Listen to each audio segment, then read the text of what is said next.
You ever notice how some of your favorite guitar players, maybe they don't play the whole chord sometimes, and you're going, what are they doing? I'm going to try to take away some of that mystery for you and show you the whys and hows of doing that. And there's a little download for it, so stay tuned.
All right, Shane Terrio back at you. Thanks for tuning in. Quick little lesson today. Yeah, what I was doing is playing over a 3-chord progression in the key of E minor. E minor, A minor, B7, B7 sharp 9 if you like, B7, the good old Mel Bay one, E minor. And that's called a 1-4-5 progression, key of E minor, excuse me. So I was using that as a little template to plug in some voicings for you to show you, or as Dr. John called them, voices. Cool voices. I still call them voices. These are 3 notes, usually triad-based voicings. And the reason you do this is it opens up the harmony. It seems like more would be more, but no, in this case, when you play less, it almost sounds wider.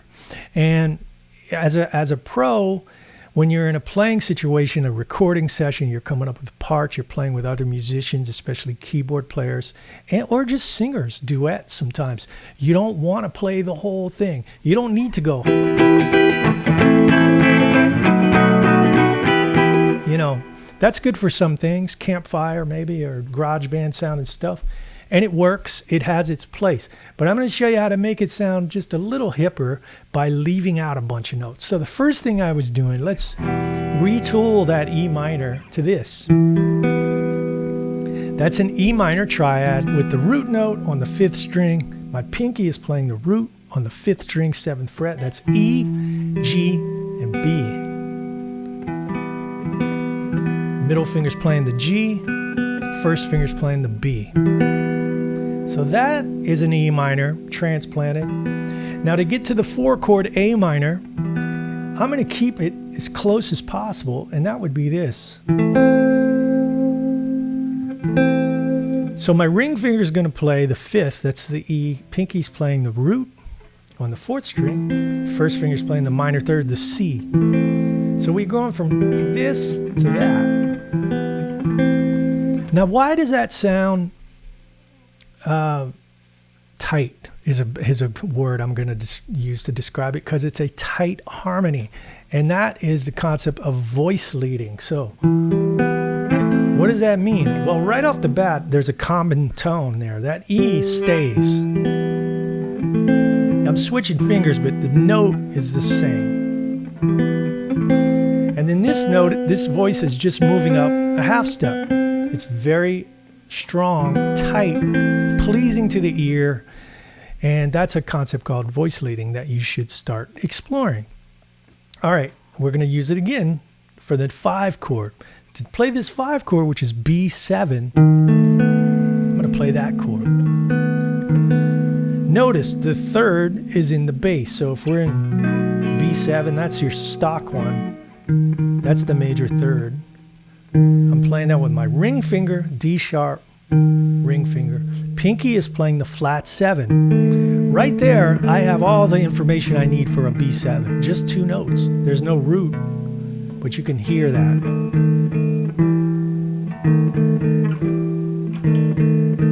But we're going to put the root on top. 4th fret, 3rd string, that's the B. So we have this.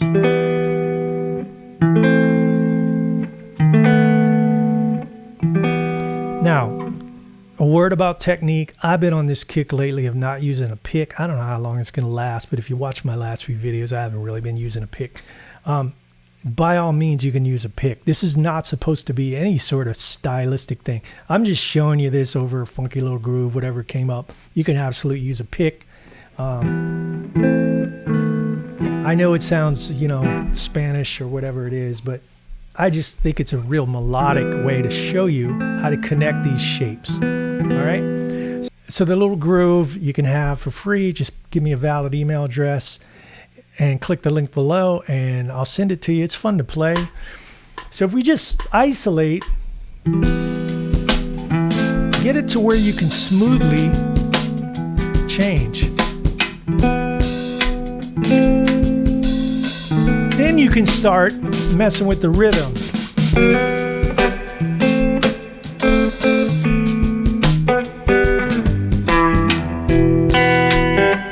Mixing and matching voicings you already know.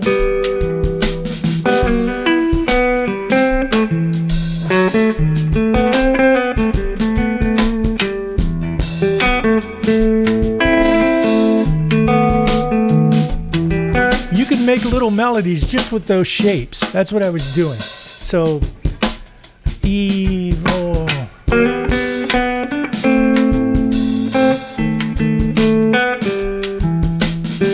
Get your ear used to changing. Now, the next shape you could use would be an E minor, A minor triad there, and then a B7. You could have a sharp 5 if you like a jazzier sound.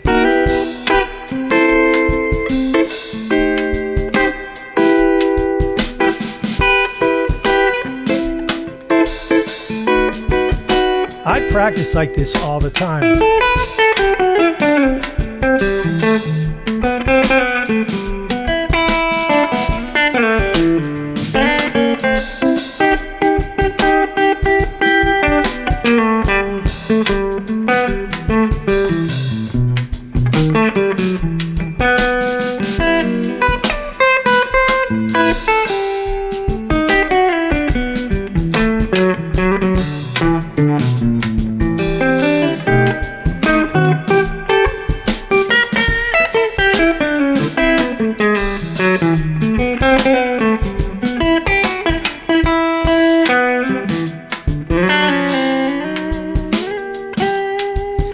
I practice like that, and what it does is it kills like 2 or 3 birds with one stone. You're working on your timing, you're working on your lines, you're working on, you know, playing over changes. This is playing over changes. It's a, you know, kind of a gateway to do it, and I'm nailing the chord tones.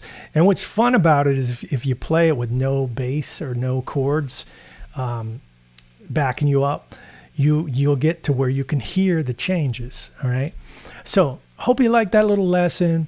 If you dug it, give me a like, subscribe, help me get to 20,000 subs by the end of the year. Check out my new rhythm course, Deep Pockets. And yeah, I'll see you next time. Terrio out, stay funky.